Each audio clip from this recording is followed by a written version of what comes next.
રામકૃષ્ણ આશ્રમ સેવા મંડળ સંચાલિત આનંદ આર્ટ્સ કોલેજ દ્વારા આયોજિત one day national seminar on Indian knowledge system multidisciplinary approach ના ઉદ્ઘાટન સત્રના અધ્યક્ષ આદરણીય સેમિનારના કી-નોટ સ્પીકર અને મારા મિત્ર અંગ્રેજી વિભાગ જી મહારાજા સયાજીરાવ યુનિવર્સિટી ઓફ બરોડાના અધ્યક્ષ હિતેશભાઈ રાવિયા સાહેબ, આ કોલેજના ડાયનેમિક લીડર આચાર્ય ડોક્ટર મનોજભાઈ પટેલ સાહેબ, IQAC ના કોઓર્ડિનેટર અને આ સેમિનારના કન્વીનર ગઢવી સાહેબ, મેડમ, જુદી જુદી કોલેજના પ્રિન્સિપાલ મિત્રો, અધ્યાપકો અને પાર્ટિસિપન્ટ્સ, બધા થોડા વાતોમાં લાગી ગયા એટલે મને લાગે કે સવારમાં મૂડમાં નહીં બરાબર, એટલે આપણે જે બોલાવી દઈએ કે તમે બધા થોડા કામ મૂડમાં નહીં. બોલો સ્વામી વિવેકાનંદની જય. અવાજ થોડોક મોટો કાઢો, રામકૃષ્ણ પરમહંસ સુધી પહોંચાડવાનો છે. બોલો સ્વામી વિવેકાનંદની જય. સ્વામી વિવેકાનંદની જય. હવે તમને આમ તો એવું લાગવું જોઈએ કે આ રામકૃષ્ણ પરમહંસની જય ના બોલાવીને વિવેકાનંદની કેમ બોલે? આવું થવું જોઈએ ને, કારણ કે સંસ્થાનું નામ તો રામકૃષ્ણ પરમહંસ ઉપરથી છે. પણ આપણે પિતા કે માતા તરીકે અથવા તો અધ્યાપક તરીકે આપણને આપણો વિદ્યાર્થી સારો હોય એનું ગૌરવ હોય, અને માતા પિતા તરીકે આપણું બાળક સારું હોય એનું ગૌરવ છે. તમે જો કોઈના સંતાનને વખાણ કરો એટલે તમને તરત આ બધી રેખાઓ પલટાયેલી જોવા ચહેરા ઉપર. બરાબર, એવી રીતે કોઈ આપણો વિદ્યાર્થી પ્રોગ્રેસ કરે, આપણી અધ્યાપક તરીકે આપણને પણ આમ ગર્વ થાય કે ના ના મારો બે ચાર જણને કહીએ મારો છે. એવી રીતે આપણે જો સ્વામી વિવેકાનંદની જય બોલાવીએ તો રામકૃષ્ણ પરમહંસ સુધી પહોંચી જ જાય.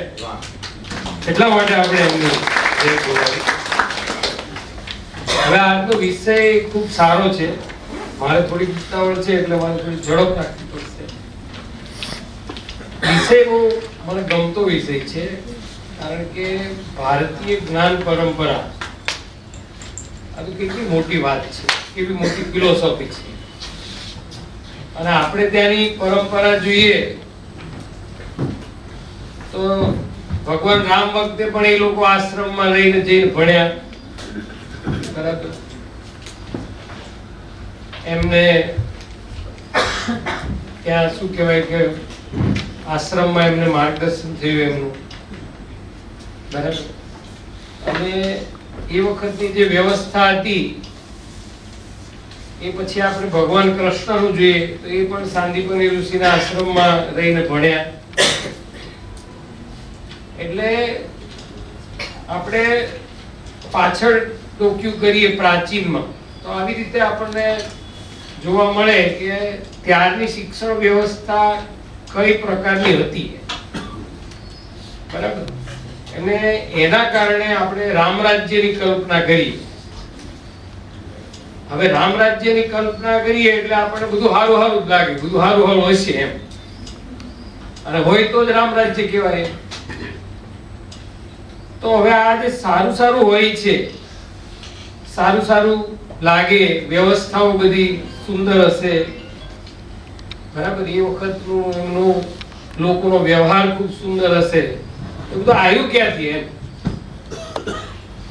તો રામરાજ્ય વખતની જે કઈ વ્યવસ્થાઓ હતી એનું જનક કોઈ હોય તો એ વખતની શિક્ષણ પ્રથા.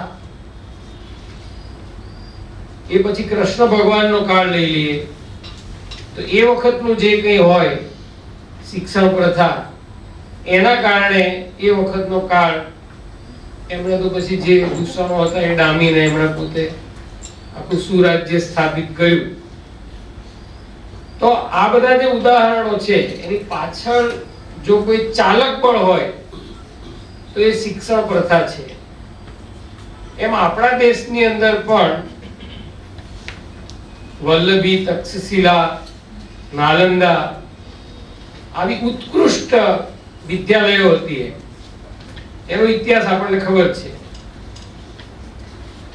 અને એના કારણે ભારતનો એક સુવર્ણ યુગ હતો.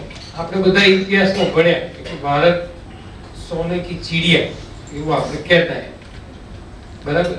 અને જે રીતે આપણે અત્યારે યુએસ, કેનેડા બધે જઈએ છીએ એવી રીતે આપણે પોતે આપણે બધા જ ઇતિહાસમાં ભણીને આવ્યા કે કેટલા લોકોએ અહીંયા આવીને રહ્યા છે, વસ્યા છે. એને મજા આવી ગઈ, વેપાર કરવા આવ્યા હતા, પછી શાસન કરવા માંડ્યા. બરાબર. અમુક લૂંટવા આવ્યા હતા પણ એને થયું કે એટલું લૂંટ્યું પણ હવે અહીંયા જ રહી જાય તો થોડું ઘડીએ ઘડીએ ધક્કો નહીં, લૂંટ્યા કરે. કેમ રોકાય નાસી શાહ ને બધા એમ રોકાય. એટલે ટૂંકમાં અહીંયા જે આવ્યા એને બધાને મજા આવી ગઈ. હા, એટલે મજા એને એટલી બધી આવી ગઈ કે પછી અમુક અહીં રોકાવાનું પસંદ કર્યું. ધીમે ધીમે શાસનમાં આવ્યા. આ ઇતિહાસ આપણે બધું જોયો છે. પણ આપણે એટલું તો અત્યારે વિચારી શકીએ કે જો આપણે અત્યારે યુએસ માં આપણને સારું દેખાય અથવા તો કેનેડા કે બહારના કન્ટ્રીમાં આપણને સારું દેખાય છે એટલે આપણે જઈએ છીએ, તો એટલું તો સાબિત થાય જ છે કે આપણું સારું હતું. જે તે વખતે આપણું બધું સારું હતું. બરાબર. તમે વિચાર કરો કે આપણું મંદિર તો 17 વખત લૂંટવું પડે તો એ ખૂટ્યું નહીં, હજી છે. બરાબર. મંદિરોની કેટલી સમૃદ્ધિ હશે એમ. બરાબર. તો આ જે છે, આ જે ભારતીય સંસ્કૃતિ છે એનું જો કોઈ મૂળ હોય તો એ વખતની જે આપણી વિદ્યાપીઠો હતી એના લીધે આવો દેશ છે સમૃદ્ધ હતો. બરાબર. આપણે નહીં અત્યારે ભણવા માટે જતા અમેરિકા, ત્યારે લોકો અહીં ભણવા માટે. એટલે કોઈ પણ સંસ્કૃતિના વિકાસમાં જો કોઈ મૂળમાં હોય તો એ શિક્ષણ છે. એટલા માટે આ વિષય ખૂબ સારો છે કે ભાઈ આ એક ભારતીય પરંપરા, ભારતીય સંસ્કૃતિ એનો આ વિષય છે. આપણા આ બધા સાહિત્યના માણસો બેઠા છે. ટોલ્સ્ટોયની વાર્તાઓ બહુ અદ્ભુત હોય છે. બરાબર. એમાં ટોલ્સ્ટોયની વાર્તાઓમાં એક વાર્તા મને સૌથી વધારે ગમી. એ વાર્તાનું શીર્ષક છે મૂર્ખ રાજ. આ બધાએ વાંચવા જેવી છે. એટલે આપણને એ મૂર્ખ રાજ વાર્તા વાંચવાથી આપણને એ વાતની અનુભૂતિ થાય કે રામરાજ્ય કેવું હોય. એમાં એને જે મૂર્ખ રાજ છે એની અંદર વાસ્તવમાં એ આખી વાર્તા તમે વાંચો તો એક સુશાસન કેવું હોય, એક સુશાસનનો નેતા કેવો હોય એમ એવું આ મૂર્ખ રાજના માધ્યમથી એમણે બહુ આબેહૂબ પ્રસ્તુત કર્યું છે. ને એમાં એને એ કેવી રીતના રાજ કરે છે, ત્યાંની પ્રજાની સ્થિતિ શું છે, ખરેખર બહુ અદ્ભુત કથા છે વાંચવા જેવી. એટલે આવી કથાઓ, વાર્તાઓ જે છે સાહિત્યમાં એ પણ આપણને એક સુશાસન માટેની, સારી વ્યવસ્થા માટેની, શિક્ષણની સારી વ્યવસ્થા માટેની એના કેટલાક આદર્શો જે છે એ આપણને પૂરા પાડે. એ સિવાય આ સુવર્ણ યુગની મેં જેવી રીતે વાત કરી એવી રીતે પછી આપણને ખબર છે કે આપણે આ ગુલામ થઈ ગયા, પછી આપણને શું કહેવાય કે આખો ઇતિહાસ આપણને ખબર જ છે. પણ એની પાછળ જે કંઈ આપણે અત્યારે આ શિક્ષણની સ્થિતિ છે, બરાબર, એટલે મોટા ભાગની સંસ્થાઓ છે એ બેકારો પેદા કરવાના કારખાના બની ગયા મોટા ભાગ. બરાબર. અને એના રોજબરોજના ન્યૂઝપેપરમાં આપણને એના પુરાવાઓ મળે છે કે ભાઈ આણે સુસાઇડ કરી લીધું, આણે આ કરી નાખ્યું, બરાબર. સાંસ્કૃતિક મૂલ્યો ધોવાયા છે એનું આપણને પ્રતિબિંબ દેખાય. તો આનું મેઇન શું છે, કારણ શું છે? તો એ આપણે જે આ મેકોરો વાળી શિક્ષણ પ્રથા આપણે ત્યાં આવી અને આપણે બધા એનો શિકાર બને. એનો તો આશય ક્લિયર હતો. એને જે શિક્ષણ પ્રથા દાખલ કરી એ તો ક્લાર્કો પેદા કરવા માટેની શિક્ષણ વ્યવસ્થા હતી. અને અત્યારે આપણે ત્યાં આપ જોઈ શકો છો કે સૌથી મેક્સિમમ અરજીઓ આવતી હોય તો ક્લાર્ક, સૌથી મેક્સિમમ લાખોમાં આવે. થાકી જાય પેલા લોકો, એક બે વાર તો પરીક્ષા લેવી પડે. એટલે કહેવાનું શું છે કે એ જે શિક્ષણ પ્રથા છે એ હવે આપણને બધાને ખબર પડી ગઈ. એટલે એના કારણે આપણી જે નવી રાષ્ટ્રીય શિક્ષા નીતિ આવી એમાં વિચારવામાં આવ્યું કે ભાઈ આમાં હું ગમે એ ભૂલ થાય તો આપણે જોઈએ. પહેલા આપણે શું કરતા હતા, બરાબર. સુવર્ણ યુગ હતો ત્યારે શું ભારતની શિક્ષણ પ્રથા હતી, બરાબર. એના પહેલાના કાળમાં શિક્ષણ પ્રથા શું હતી, તો એના ઉપર ફરી વિચાર કરી અને આખી જે શિક્ષા નીતિ જે નવી મળી છે એ ખરેખર આપણા જે ભારતીય જ્ઞાન પરંપરાના જે આપણા મૂલ્યો છે, આપણી જે સંસ્કૃતિ છે એના પુનઃસ્થાપન માટેની આ નીતિ છે એવું કહીએ તો કહેવાય. અને આ શિક્ષા નીતિમાં તમે જુઓ તો અહીંયા મારી સાથેના ઘણા બધા અધ્યાપકો, ખાસ કરીને જે લોકો ગામડામાંથી આવતા હશે એ લોકો એકલું ભણ્યા જ નહીં, જોડે કામ કરીને ભણ્યા છે મોટા ભાગે. સારા શિક્ષણની નિશાની આ અત્યારે અહીંથી યુએસ ધકેલે કોઈનો દીકરો કે દીકરી, બરાબર, 1 વર્ષનો ખર્ચો આપે પેરેન્ટ્સ, બરાબર. પછી બીજું વર્ષ એને ત્યાં કમાવાનું અને ભણવાનું. જ્યારે કમાવાનું ભણવાનું જોડે શરૂ થાય ને એટલે ટનાટન જ થાય. આ તો લખી રાખો, કારણ કે પછી એને ખબર પડે કે આ પૈસાથી પેલા મને મળી જતા હતા સીધા, એ પેલું કમાવા જાય ને જ્ઞાન ત્યારે થાય. એટલે આ જ્ઞાન છે. આંખ ખુલી જાય ને એ જ્ઞાન. એટલે માણસ 5 રૂપિયા કમાય તો એને ખબર પડે 5 રૂપિયા કેમ આવે. આટલું જ્ઞાન આવી ગયું એટલે એનું જ્ઞાન થઈ ગયું પૂરું. પછી ગાડી ક્યાંય રોકાય નહીં. એટલે અહીંયા તમને કહું કે અહીંયા ઘણા એવા વિદ્યાર્થી હોય કે માંડ માંડ બધું કરતા હોય, બરાબર. ત્યાં જાય એટલે બધું જાતે કરવું પડે. 1-2 વર્ષમાં તો સીધો દોર થઈ જાય, આમ એકદમ સીધો લાઈનમાં આવી જાય, બરાબર. અહીંયા મમ્મી આગળ બહુ ચાકલો થતો હોય, બરાબર. આ ખાવું પેલું ભાવે નહીં, આમ પછાડે, વાસણ પછાડે, ભાઈ તારા ભૂકા નીકળી. એટલે કહેવાનો મતલબ શું છે કે આ શિક્ષા નીતિ છે એમાં તમારો વિષય છે 50% ભણવાનો. ભલે આપણે એને તોડી મરોડી નાખ્યું. અમારા અધ્યાપકોનું કેવું હોશિયાર, એ એવું કે તમે ગમે તે નીતિ લાવો, અમારે તો જે ભણાવવું એ જ ભણે. એ ગમે એમ કરી અને એ જે પેપર ભણાવતો એ ફિટ કરે રે. હા, એ શું કરે, તમે ગમે એવો સિલેબસ રાખો, બરાબર. હવે બધા હરખા ભેગા થયા વિદ્યા, હવે બધાને પોતાનો વિષય સમાવવો હોય એટલે નીતિને તો એવી હરખી કરી નાખે, કારણ કે પોતાના વિષય બધા એના ભણાવવાનું હોય ને નક્કી મનમાં, મારે તો આજ ભણાવું, ભલે જે મારે હવે 4 વર્ષ બાકી છે કે મારે 5 વર્ષ, અમુક 8 વર્ષ પહેલા મૂડ આવી જાય કે તું રિટાયર થાવ.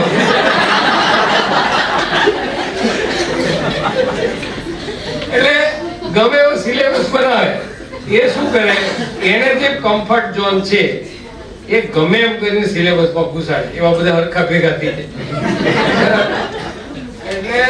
શિક્ષા નીતિનું નિકંદન કાઢી. બાકી તમે જુઓ તો આપણે ત્યાં જે આ નવું આવ્યું એમાં એવું છે કે તમારો જે વિષય હોય એની 50% ક્રેડિટ છે, એટલે 50% જ ભણવાનો છે. હું તો ઘણીવાર અધ્યાપકોને એવું કહું કે યાર તમે ઓછું ભણાવો તો ચાલે, પણ હરખું ભણાવો. અધ્યાપકનું ખરેખર કામ એવું છે કે અધ્યાપકને હું તો અહીંયા ખુલ્લા મંચ પરથી કહું છું કે તમે ખાલી વિષયમાં વિદ્યાર્થીને એ વિષય ભણવાની ઈચ્છા થઈ જાય, બસ એટલું કરો. વિદ્યાર્થી એને ખાલી એવું થઈ જવું જોઈએ કે આ જ વિષય સારામાં સારો છે. એ વિષય જોડે પ્રેમ થઈ જાય અને તમારા ટીચિંગ જોડે પ્રેમ થઈ જાય. બસ તમે કઈ 10 ચેપ્ટર ને બધું આખો સિલેબસ પૂરો કરો અને એવું કઈ બહુ જરૂરી નહીં હોતું, પણ તમે એને હવે ઘણીવાર તો શું છે કે શરૂઆતમાં જ એવું ભણાવે કે પેલો છોકરો હાવ પોતે ચડી જાય. એને એવું થાય કે આનાથી અઘરો બીજો વિષય હોય.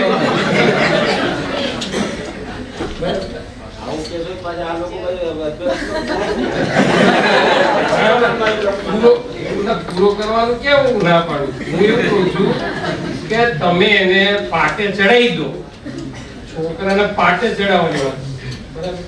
કે તમે એને વિષયમાં એવો કોન્ફિડન્સ ડેવલપ કરી દો, જાતે કરી લે, જાતે કરી લે છોકરાઓ. પણ આમાં અહીં બધા બેઠા, બરાબર? આપણે બધા છીએ, આપણે બધાએ એ જ વિષય રાખ્યો હશે જે વિષયનો સારો અધ્યાપક આપણને મળ્યો હશે અથવા તો સારો શિક્ષક મળ્યો હશે. બોલ હા કે ના? વિષય તમને 12મા ધોરણનો છોકરો છે, બરાબર? હવે 3 વિષય થઈ ગયા, પેલા 4 ફિઝિક્સ, કેમિસ્ટ્રી, મેથ્સ, સાયન્સ હોય, બરાબર? પછી તમારે કોમર્સ, આર્ટ્સ ને એ રીતે. તો એ વિદ્યાર્થી 12મા પછી એ જ વિષય પસંદ કરે છે જે વિષયનો એને સારો શિક્ષક મળ્યો. હા કે ના? તો પછી હોય દાટકીને બધા હા પાડે. એટલે એ જ વિષય એને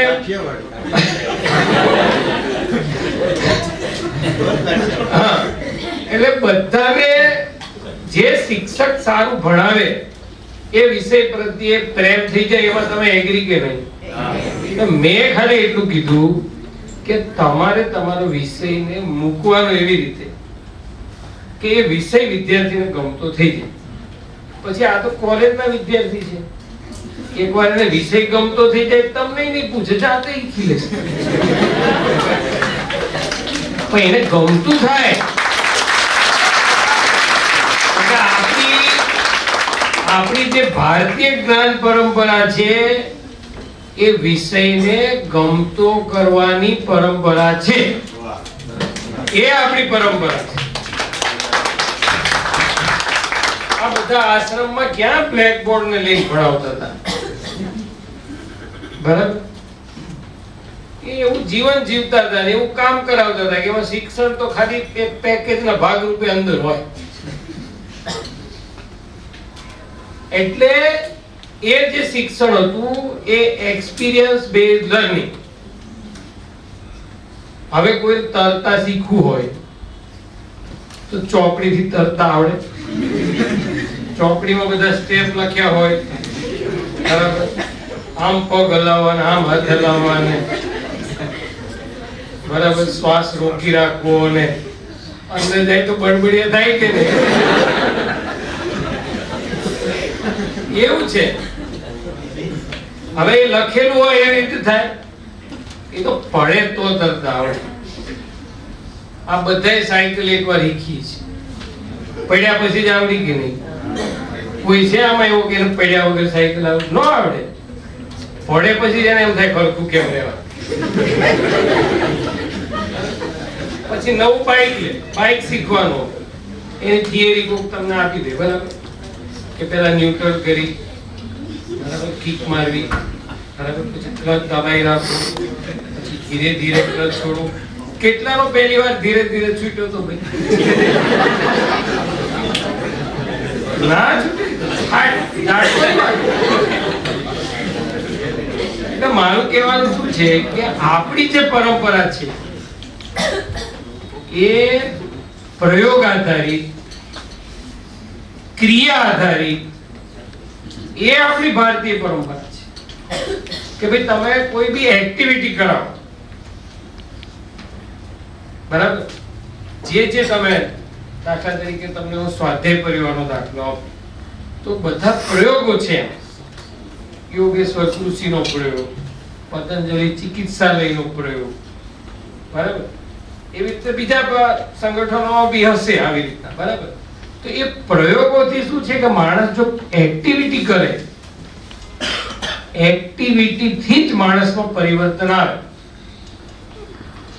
એટલે એક્ટિવિટીથી પરિવર્તન લાવવાનું કોઈ શિક્ષણ હોય તો એ ભારતીય શિક્ષણ, એ ભારતીય જ્ઞાન પરંપરા, બરાબર. એટલે આપણે બેઝિક જ આ છે કે એને પ્રયોગોથી શીખવાડે. એટલે આપણે 50% આ રાખ્યું, પછી 50% માં આ બધું રાખેલું હતું, મલ્ટીડિસિપ્લિનરી કોર્સ, પછી એટલે માઇનર સબ્જેક્ટ, પછી એનો વીએસસી, એસસીસી, એઈસી આ બધું છે. એ દરેક જે રાખ્યું છે એના ચોક્કસ હેતુ છે. આપણે એવું ડિસેક્શન કરી નાખ્યું કે હેતુઓ ઘણીવાર સિદ્ધ નહીં થતા. ખરેખર મલ્ટીડિસિપ્લિનરી કોર્સ જે છે એ એટલા માટે છે કે એ જે કોર્સ ભણે છે, દાખલા તરીકે કોઈ વિદ્યાર્થી મેથેમેટિક્સ ભણે, હું મેથેમેટિક્સનો પ્રોફેસર એટલે ઉદાહરણ, મેથેમેટિક્સ ભણે તો એ મેથેમેટિક્સની જોડે જો એ કોમ્પ્યુટરનું જ્ઞાન મેળવે, પ્રોગ્રામિંગનું જ્ઞાન મેળવે, બરાબર, તો શું થાય કે એનું મેથ્સ પણ ત્યાં એને કામમાં લાગે. મેથ્સના કારણે એનું લોજિક સારું હોય, પ્રોગ્રામિંગ શીખે એટલે કોડિંગ સારું કરી શકે.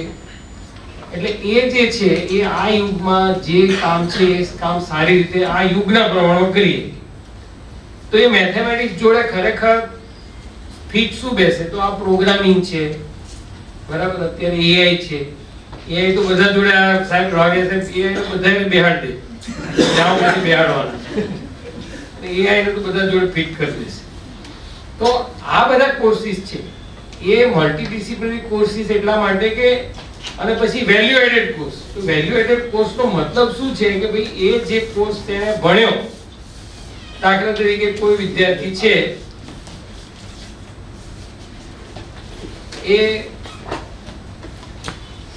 લિટરેચરનો કોઈ કોર્સ કરે છે, તો એ લિટરેચરની સાથે જોડે એ માની લો કે જર્નાલિઝમનો કોઈ કોર્સ કરે તો એની લખવા વાંચવાની જે ભાષા પદ્ધતિ છે એમાં ફરક આવશે, કારણ કે એને જર્નાલિઝમના પર્સપેક્ટિવથી એને કરવું પડશે.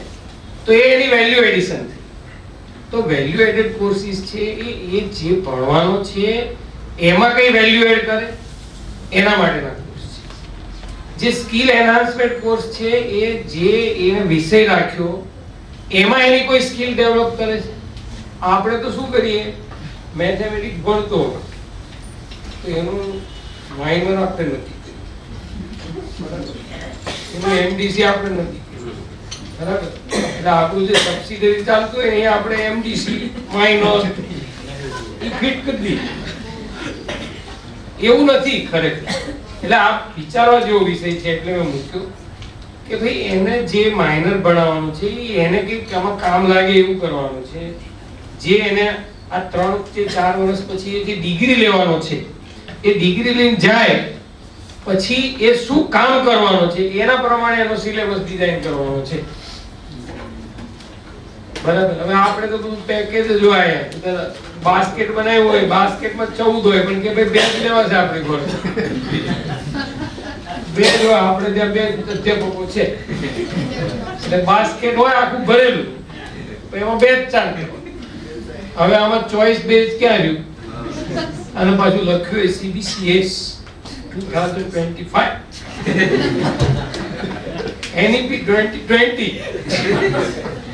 એટલે જરૂર અહીંયા છે. એટલે આમાં થોડું હિતેશભાઈ, આનંદભાઈ, તમે તો આખું વ્યાખ્યાન લેવાના છો, બરાબર. હવે તો હું તમારા વિષય ઉપર આવી ગયો એવું મને લાગે છે, બરાબર. પણ છતાં બી આ મનોજભાઈ અને એમની ટીમ અને આ સંસ્થાએ આવા સુંદર જે સેમિનારનું આયોજન કર્યું છે એના માટે હું આ બધા આયોજકોને ખૂબ ખૂબ અભિનંદન આપું છું. મને તમારી વચ્ચે આવીને જે થોડું બોલવાની તક મળી, બરાબર, મને તો અહીંયા ઓછું ફાવે, ત્યાં હું તો મને હજી વધારે મજા. પણ હવે મારે આજે થોડું સમયની બી થોડી પાબંદી છે, હું વધારે હવે તમને હેરાન નહીં કરું, બરાબર. અને વક્તવ્ય અહીંયા પૂરું કરું છું. મને જે તક આપી એ માટે આયોજકોનો ફરીવાર આભાર માનું છું. અને તમે બધાએ શાંતિથી સાંભળ્યો એટલે તમારો ખાસ આભાર. Thank you.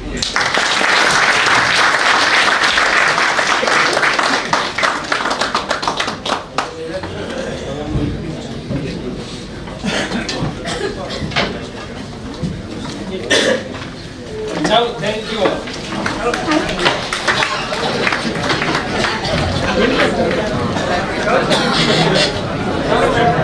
Thank you so much, sir.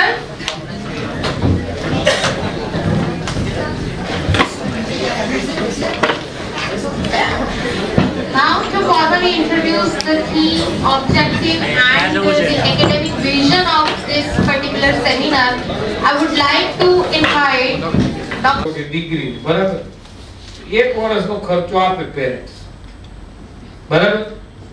પછી બીજું વર્ષ એને ત્યાં કમાવાનું અને ભણવાનું. જ્યારે કમાવાનું ભણવાનું જોડે શરૂ થાય ને એટલે ટન જ થાય. આ તો લખી રાખો, કારણ કે પછી એને ખબર પડે કે આ પૈસા જે પેલા મને મળી જતા હતા સીધા, એ પેલું કમાવા જાય ને જ્ઞાન ત્યારે થાય. એટલે આ જ્ઞાન છે. આંખ ખુલી જાય ને એ જ્ઞાન. એટલે માણસ 5 રૂપિયા કમાય તો એને ખબર પડે 5 રૂપિયા કેમ આવે. આટલું જ્ઞાન આવી ગયું એટલે એનું જ્ઞાન થઈ ગયું પૂરું. પછી ગાડી ક્યાંય રોકાય નહીં. એટલે અહીંયા તમને કહું કે અહીંયા ઘણા એવા વિદ્યાર્થી હોય કે માંડ બધું કરતા હોય, બરાબર. ત્યાં જાય એટલે બધું જાતે કરવું પડે. 1-2 વર્ષમાં તો સીધો દોર થઈ જાય, આમ એકદમ સીધો લાઈનમાં આવી જાય, બરાબર. અહીંયા મમ્મી આગળ બહુ સાયકલો થતો હોય, બરાબર. આ ખાવું પેલું ભાવે નહીં, આમ પછાડે, વાસણ પછાડે, ભાઈ તારા ભૂખા નીકળી.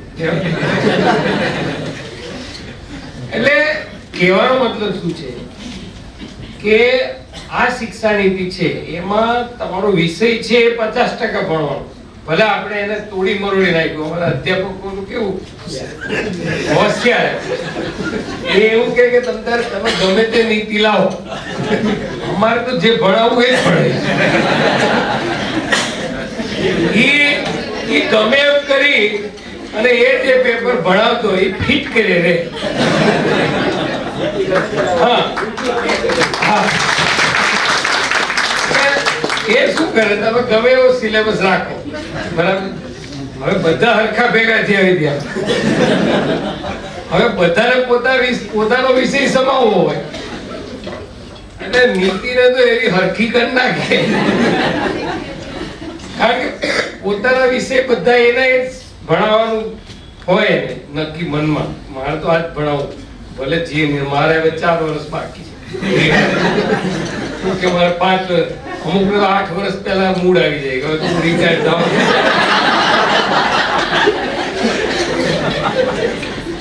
એટલે ગમે એવો સિલેબસ બનાવે, એ શું કરે, એને જે કમ્ફર્ટ ઝોન છે એ ગમે એમ કરીને સિલેબસમાં ઘુસાડે. એવા બધા હરખા ભેગા થઈ જાય. એટલે શિક્ષા નીતિનું નિકંદન કાઢી. બાકી તમે જુઓ તો આપણે ત્યાં જે આ નવું આવ્યું એમાં એવું છે કે તમારો જે વિષય હોય એની 50% ક્રેડિટ છે, એટલે 50% જ ભણવાનો છે. હું તો ઘણીવાર અધ્યાપકોને એવું કહું કે યાર તમે ઓછું ભણાવો તો ચાલે, પણ હરખું ભણાવો. અધ્યાપકનું ખરેખર કામ એવું છે કે અધ્યાપકને હું તો અહીંયા ખુલ્લા મંચ પરથી કહું છું, કે તમે ખાલી વિષયમાં વિદ્યાર્થીને એ વિષય ભણવાની ઈચ્છા થઈ જાય બસ એટલું કરો. કોલેજના વિદ્યાર્થી એને ખાલી એવું થઈ જવું જોઈએ કે આ જ વિષય સારામાં સારો છે.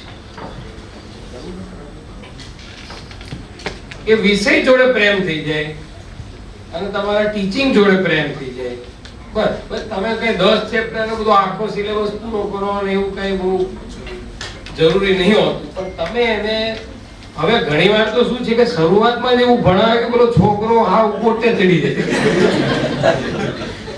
એને એવું થાય કે આનાથી અઘરો બીજો વિષય હોય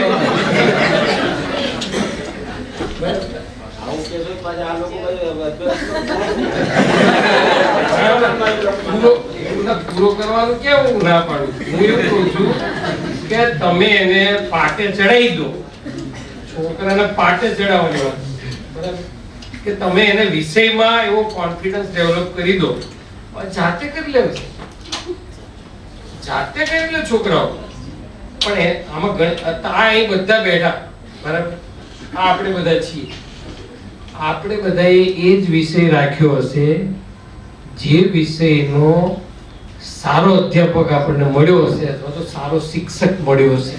બોલ હા કે ના? વિષય તમને 12મા ધોરણનો છોકરો છે બરાબર. હવે 3 વિષય થઈ ગયા, પેલા 4 હતા, ફિઝિક્સ, કેમિસ્ટ્રી, મેથ્સ, સાયન્સ હોય બરાબર. પછી તમારે કોમર્સ, આર્ટ્સ ને એ રીતે. તો એ વિદ્યાર્થી 12મા પછી એ જ વિષય પસંદ કરે છે જે વિષયનો એને સારો શિક્ષક મળ્યો. હા કે ના? તો પછી હોય જાટકીને બધા હા પાડે. એટલે એ જ વિષય એને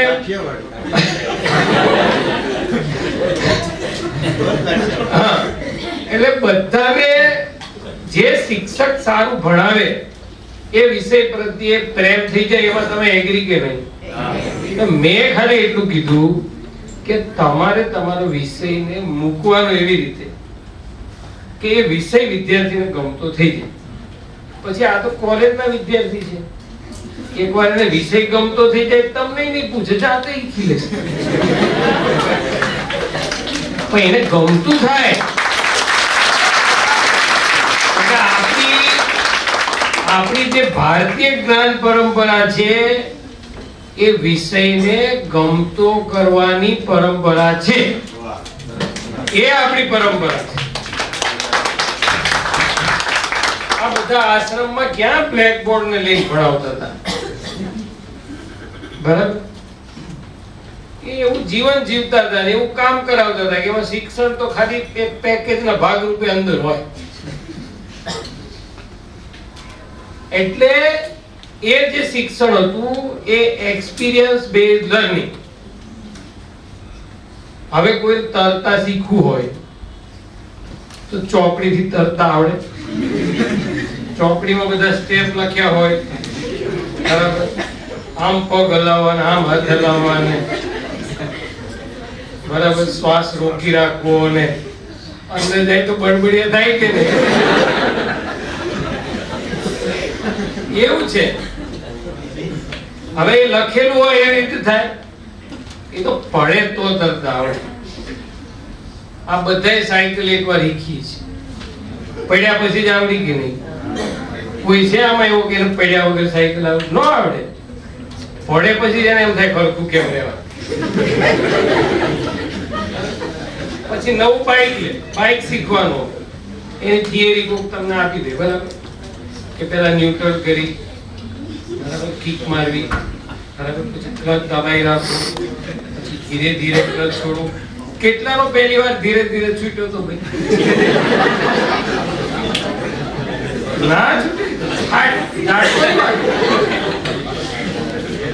એટલે મારું કહેવાનું શું છે કે આપણી જે પરંપરા છે એ પ્રયોગ આધારિત, ક્રિયા આધારિત, એ આપણી ભારતીય પરંપરા છે કે ભાઈ તમે કોઈ બી એક્ટિવિટી કરાવો બરાબર. જે તમે દાખલા તરીકે તમને હું સ્વાધ્યાય પરિવારનો દાખલો આપું તો બધા પ્રયોગો છે. યોગેશ્વર કૃષિનો પ્રયોગ, પતંજલિ ચિકિત્સાલયનો પ્રયોગ બરાબર. એવી રીતે બીજા સંગઠનો બી હશે આવી રીતના, બરાબર. તો એ પ્રયોગોથી શું છે કે માણસ જો એક્ટિવિટી કરે, એક્ટિવિટીથી જ માણસમાં પરિવર્તન આવે. એટલે એક્ટિવિટીથી પરિવર્તન લાવવાનું કોઈ શિક્ષણ હોય તો એ ભારતીય શિક્ષણ, એ ભારતીય જ્ઞાન પરંપરા, બરાબર. એટલે આપણે બેઝિક જ આ છે કે એને પ્રયોગોથી શીખવાડે. એટલે આપણે 50% આ રાખ્યું, પછી 50%માં આ બધું રાખેલું હતું, મલ્ટીડિસિપ્લિનરી કોર્સ, પછી એટલે માઇનર સબ્જેક્ટ, પછી એનો વીએસસી, એસસીસી, એઈસી આ બધું છે. એ દરેક જે રાખ્યું છે એના ચોક્કસ હેતુ છે. આપણે એવું ડિસેક્શન કરી નાખ્યું કે હેતુઓ ઘણીવાર સિદ્ધ નહીં થતા. ખરેખર મલ્ટીડિસિપ્લિનરી કોર્સ જે છે એ એટલા માટે છે કે એ જે કોર્સ ભણે છે, દાખલા તરીકે કોઈ વિદ્યાર્થી મેથેમેટિક્સ ભણે, હું મેથેમેટિક્સનો પ્રોફેસર એટલે ઉદાહરણ, મેથેમેટિક્સ ભણે તો એ મેથેમેટિક્સની જોડે જો એ કોમ્પ્યુટરનું જ્ઞાન મેળવે, પ્રોગ્રામિંગનું જ્ઞાન મેળવે, બરાબર, તો શું થાય કે એનું મેથ્સ પણ ત્યાં એને કામમાં લાગે. મેથ્સના કારણે એનું લોજિક સારું હોય, પ્રોગ્રામિંગ શીખે એટલે કોડિંગ સારું કરી શકે. એટલે એ જે છે એ આ યુગમાં જે કામ છે એ કામ સારી રીતે આ યુગના પ્રમાણમાં કરીએ તો એ મેથેમેટિક્સ જોડે ખરેખર ફિટ શું બેસે તો આ પ્રોગ્રામિંગ છે, બરાબર. અત્યારે એઆઈ છે, એઆઈ તો બધા જોડે આ સાહેબ રાગે સાહેબ એઆઈ તો બધાને બેહાડ દે, જાવ પછી બેહાડવાના, એઆઈ ને તો બધા જોડે ફિટ કરી દેશે. તો આ બધા કોર્સિસ છે એ મલ્ટીડિસિપ્લિનરી કોર્સિસ એટલા માટે કે, અને પછી વેલ્યુ એડેડ કોર્સ. તો વેલ્યુ એડેડ કોર્સનો મતલબ શું છે કે ભાઈ એ જે કોર્સ તેને ભણ્યો, દાખલા તરીકે કોઈ વિદ્યાર્થી છે એ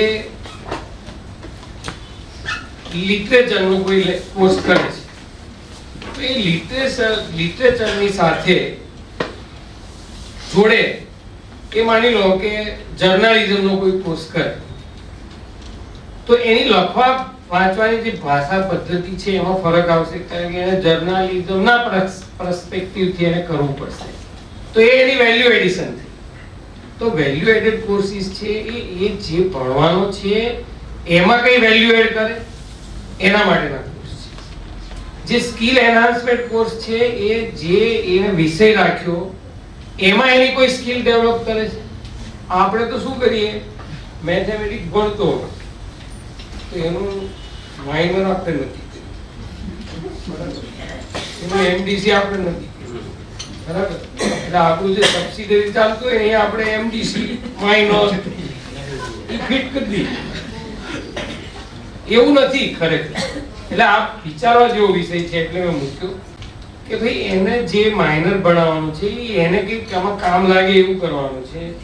જે એને આ 3 કે 4 વર્ષ પછી જે ડિગ્રી લેવાનો છે એ ડિગ્રી લઈને જાય પછી એ શું કામ કરવાનું છે એના પ્રમાણે એનો સિલેબસ ડિઝાઇન કરવાનો છે,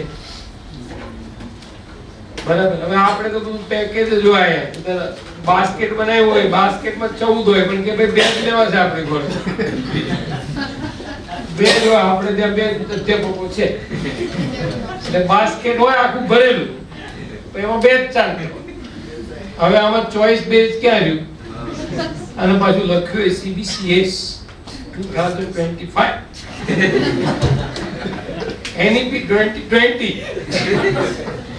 એટલે જરૂર અહીંયા છે.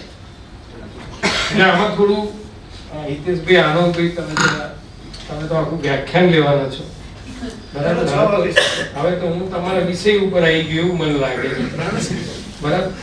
પણ છતાં બી આ મનોજભાઈ અને એમની ટીમ અને આ સંસ્થાએ આવા સુંદર જે સેમિનારનું આયોજન કર્યું છે એના માટે હું આ બધા આયોજકોને ખૂબ ખૂબ અભિનંદન આપું છું. મને તમારી વચ્ચે આવીને જે બોલવાની તક મળી, બરાબર. મને તો અહીંયા ઓછું ફાવે, ત્યાં હું તો મને હજી વધારે બધા.